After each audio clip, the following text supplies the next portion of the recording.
بسم اللہ الرحمن الرحیم۔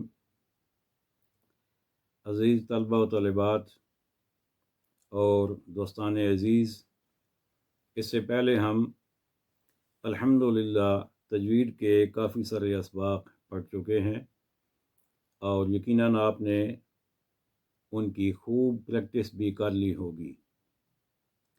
حروف مقطعات اس سے پہلے آپ کو پڑھائی جا چکے ہیں، سکھائے جا چکے ہیں۔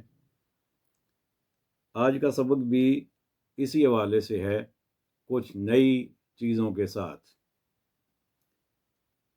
آپ کو یاد ہوگا کہ ہم نے میم ساکن کے قواعد پڑھے تھے، جو کہ 3 ہیں: ادغام شفوی، اخفاء شفوی اور اظہار شفوی۔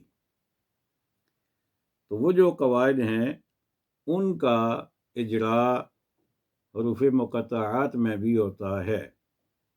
حروف مقطعات میں بھی وہ قواعد، ان کا خیال رکھا جاتا ہے اور وہ استعمال کیے جاتے ہیں۔ تو آئیے دیکھتے ہیں کہ ان میں سے کون سا قاعدہ کس حروف مقطعات کے مجموعہ میں استعمال ہوا ہے اور آیا ہے۔ اس حوالے سے حروف مقطعات میں سے الف، لام، میم،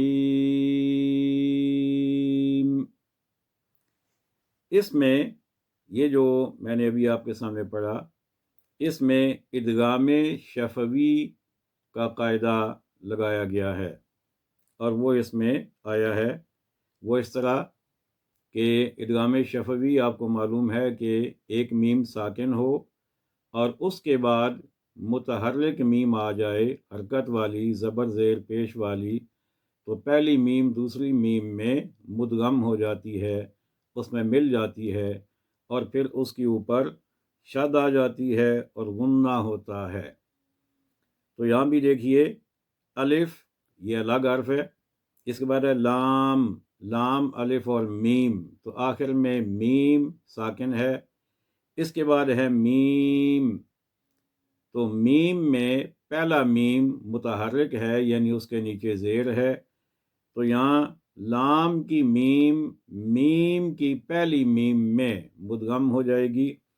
تو اس طرح یہاں پر ادغام شفوی کا قاعدہ استعمال ہوگا۔ تو اس پر ہم غنہ بھی کریں گے۔ اس کو یوں پڑھا جائے گا: الف لام میم۔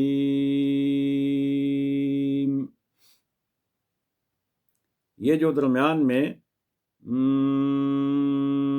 یہ جو ہم رکے ہیں میم پہ، تو یہ ادغام شفوی کی وجہ سے تھا۔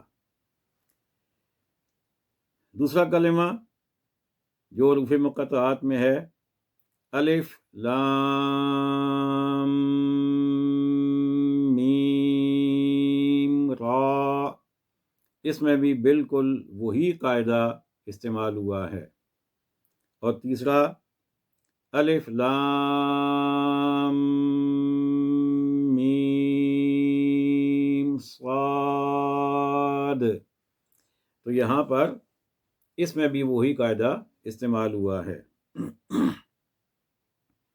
اور یہ بھی آپ نے شاید محسوس کیا ہو کہ اس میں صاد آخر میں دال ساکن ہے، تو اس پر قلقلہ بھی میں نے کیا ہے۔ تو جہاں جہاں کوئی قاعدہ لگتا ہے وہاں ہم نے اس کا خیال رکھنا ہے اور ہم نے اس کے مطابق پڑھنا ہے۔ اللہ تعالی ہمیں پڑھنے کی، سمجھنے کی، عمل کرنے کی، آگے پہنچانے کی توفیق عطا فرمائے۔